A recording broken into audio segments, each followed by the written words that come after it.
নমস্কাৰ আপোনালোক সকলোকে পুনৰবাৰ স্বাগতম মনস্মাই মছজিদ বন্ধুসকল লগতে চামক আজি সন্ধিয়াৰ 7টা গুৰুত্বপূৰ্ণ খবৰ।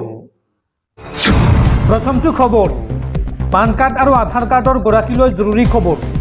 আপোনাৰ হাতত মাত্ৰ আছে 5টা দিন। এই 5 দিনৰ ভিতৰত পান কাৰ্ড আৰু আধাৰ কাৰ্ড লিংক কৰাটো বাধ্যতামূলক, অন্যথা ভয়ংকৰ বিপদত পৰিব আপুনি। পান কাৰ্ড আৰু আধাৰ কাৰ্ড লিংক কৰিলে না আপুনি?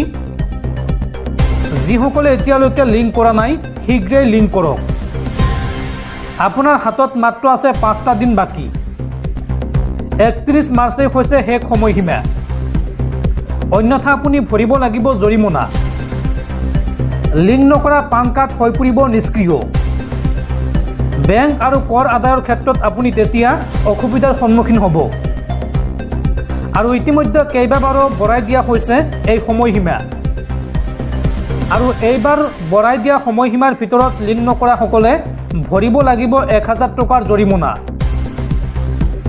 31 মাৰ্চৰ পূৰ্বে আপুনি পান কাৰ্ডৰ সৈতে আধাৰ কাৰ্ড লিংক কৰক। লিংক কৰিবলৈ আপোনালোকে ভিজিট কৰক www.incometax.gov.in। এই ৱেবছাইটৰ জৰিয়তে আপোনালোকে আধাৰ কাৰ্ডৰ লগত পান কাৰ্ড লিংক কৰিব পাৰিব। পৰৱৰ্তী খবৰ, সাৱধান ৰাজ্যবাসী। ৰাজ্যত পুনৰ প্ৰচণ্ড গতিত আহি আছে ধুমুহা বৰষুণ।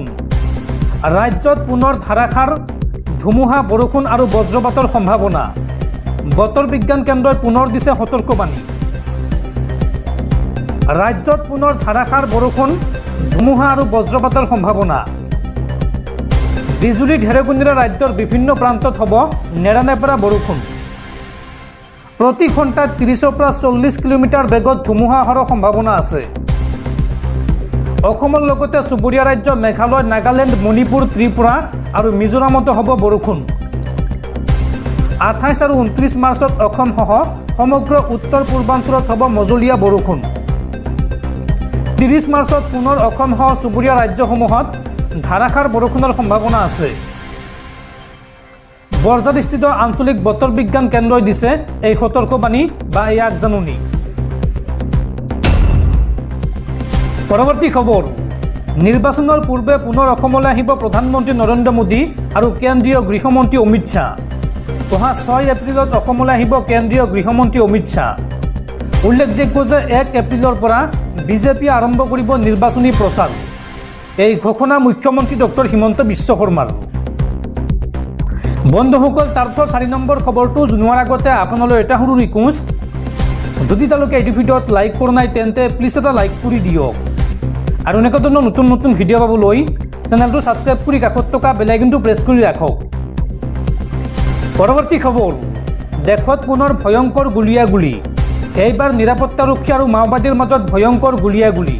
আৰু এই গুলীয়াগুলীৰ ঘটনাত নিৰাপত্তাৰক্ষীয়ে গুলীয়াই হত্যা কৰিছে 6 দুৰ্ধৰ্ষ মাওবাদী সদস্যক। ছত্তীশগড়ত অব্যাহত আছে মাওবাদী বিৰোধী অভিযান। বিজাপুৰ অঞ্চলৰ মাওবাদী অধ্যুষিত অঞ্চলত নিৰাপত্তাৰক্ষীয়ে চলোৱা অভিযানত পুনৰ নিহত হৈছে 6জনকৈ দুৰ্ধৰ্ষ মাওবাদী। জানিব পৰা মতে নিৰাপত্তাৰক্ষীৰ দলে চলোৱা তালাচী অভিযানৰ পিছতে দুয়োপক্ষৰ মাজত আৰম্ভ হয় সংঘৰ্ষ। আৰু দীৰ্ঘ সময় ধৰি চলা এনকাউণ্টাৰৰ পিছত চলোৱা তালাচীত ঘটনাস্থলীৰ পৰা 6জন মাওবাদীৰ মৃতদেহ উদ্ধাৰ কৰা হয়। বিজাপুৰ জিলাৰ চিকুৰবৰ্তী পুষ্পাকাৰ সমীপৰ ঘন জংঘলত এই এনকাউণ্টাৰৰ ঘটনা সংঘটিত হৈছে। DRG, CRPF 229 আৰু কোব্ৰাৰ দলে এতিয়াও চলাই আছে মাওবাদী বিৰোধী অভিযান। অৱশ্য এই এনকাউণ্টাৰৰ ফলত হোৱা হতাহতৰ সংখ্যা এতিয়ালৈকে আৰক্ষীয়ে আনুষ্ঠানিকভাৱে প্ৰকাশ কৰা নাই। উল্লেখযোগ্য যে মঙলবাৰে হোলীৰ আনন্দ উল্লাসৰ মাজতে ছত্তীশগড়ত মাওবাদীয়ে সংঘটিত কৰিছিল এক ভয়ংকৰ কাণ্ড। মাওবাদীৰ এটা দলে বিজাপুৰ জিলাৰ এখন গাঁৱত প্ৰৱেশ কৰি হোলী খেলি থকা গাঁৱৰ 3জন লোকক হত্যা কৰে আৰু তাৰ পিছতে নিৰাপত্তাৰক্ষীয়ে বৃহৎ অভিযান চলায়।